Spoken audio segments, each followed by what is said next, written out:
This is Andrea Dresdale with ABC News Radio, and my guests today are a band that have experienced a lot of changes in the past year and a half, but they're back with a new album and a new sense of purpose.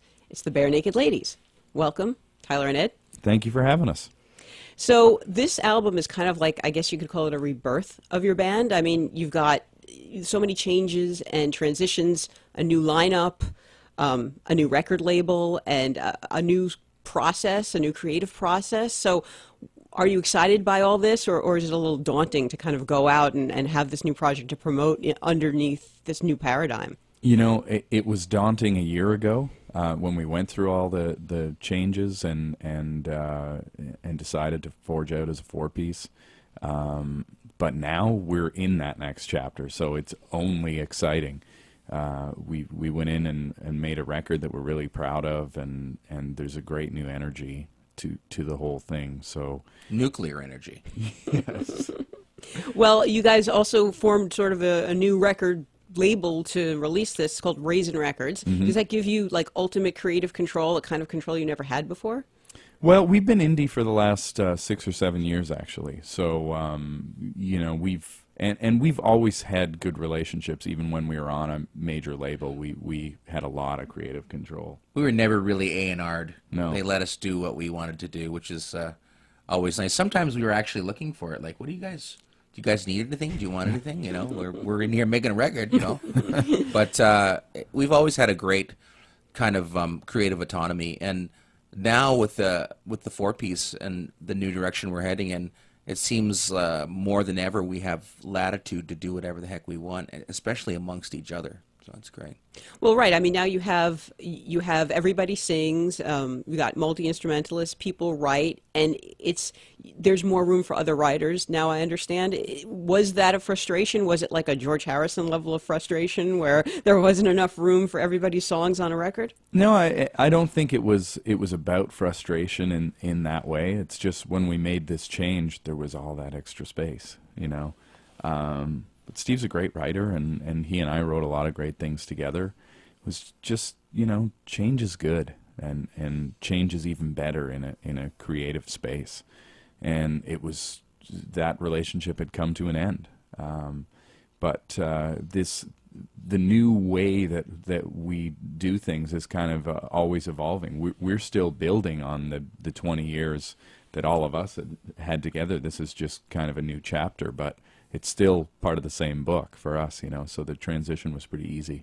Now, was there ever a moment when you said, you know, maybe we shouldn't go forward after Steven left the band? Was there ever an inkling of that, or was it always, you know what, we're going to continue? Well, there was definitely a period of turmoil, you know, but what we realized, though, was when this thing was almost gone or taken away from us, if you will, we realized how much we really wanted it. And so the four guys left in the band are really committed to, you know, moving Barenaked Ladies forward. So there certainly isn't a question now. We know we did the right thing, and we're ready to move on. You had been quoted as saying that you sort of felt like you guys were redefining yourself then on this record. How do you think you did that? I mean, you went back to the producer that produced your very first full-length album. Was it sort of like moving forward by going backwards a little bit? In some respects, but I think really it's forward motion in terms of, you know, more guys involved. Everyone has a little bit more to contribute, and we had to come to the table with a little more this time.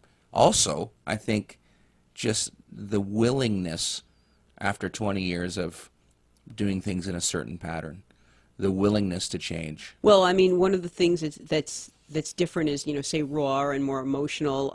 Your writing especially, you said it's been cathartic and you've gone to places that you haven't gone before. With everything that you've been through, not just with Steven's departure, but you sort of had this near-death experience, and, you know, you had a parent pass away. I mean, did you just say, you know what, why am I holding back? I just should go for it?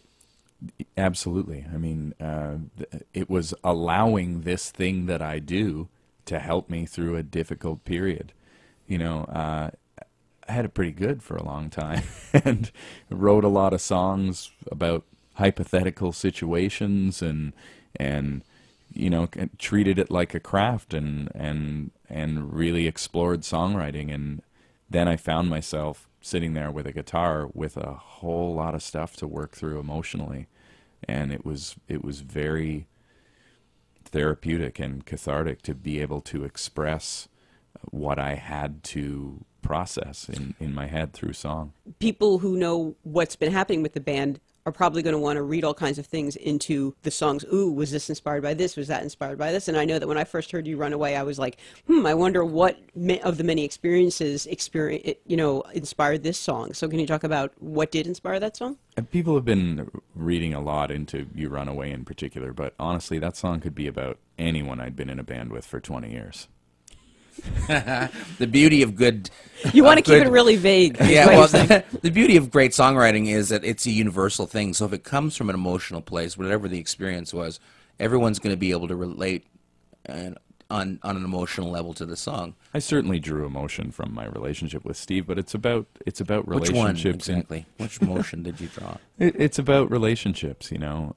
You know, there's always the thing where making the personal universal, and that's sort of the goal of every songwriter. So, I mean, I suppose, yeah, you can see that You Run Away is a really personal statement, but it is general enough that people could apply it to any sort of relationship. Well, you know, I think I have actually strived in the past to make things that are deeply personal more shrouded, more guarded, and more. I've made an attempt to make them more universal, and I think with this record, I actually consciously tried to make it more personal. It's funny because obviously Barenaked Ladies have always done songs like this before, but it's rare for you guys to release a first single from an album that's sort of a little slower, more thoughtful. You know, it's usually we expect the punchy, upbeat, somewhat humorous first single from the Barenaked Ladies. So it must have been a big decision to go with this, right? It sure opened up a lot of territory for us. I feel kind of blessed with coming with something unexpected and completely fresh, because there is a new story to tell, and getting off on this foot is it's exciting for us. I think also it may encourage people to dig into the band a little more. That's what I'm hoping, is that there's a lot of layers to this group, and there's a lot to discover. So hopefully, you know, You Run Away will open some doors there. Well, in addition to attracting new fans, I just wonder where your old fans are in all of this. What has been their reaction to the changes in the group and the decisions that you've made, you know? We've had an incredible outpouring of support from our fan base. You know, we live in a time where that sort of communication is very immediate. You know, it's not just when we go play a show that we hear how the fans are feeling. We get a constant stream of everything from tweets to postings on our websites to people writing blogs, whatever the case is. We're getting just a massive outpouring of not just support but excitement too. People are seeing the shows, and we do have a really amazing fan base though, and I know that sounds like something musicians are just supposed to say about their fans, but we hear it from other musicians about our fans. You know, people who play with us or open for us, we always get that feedback. Wow, you guys have incredible fans. Like when I open for other people, they don't listen to me, you know. But I think our fans they're into music. They like lyrics. They because our band is eclectic, I think they're open to a lot of different kinds of music. So universally, people who have opened for us have said, "Wow, you guys have the best fans." Tell me what your tour plans will be for the forthcoming year. Well, a record comes out March 30th down here, and we hit the road right hot on the heels of that. We're touring Canada first, and then we'll be coming down to the U.S. in May, June, July, August, September, October, November. It feels very good to have the schedule filled out like that right now. It's been a couple of years since we've been out there, and we're really looking forward to it. Our live show is, you know, a big part of who we are, and we can't wait to get back out and do it again. I'm looking forward to it. Ty's not ready. I'm ready.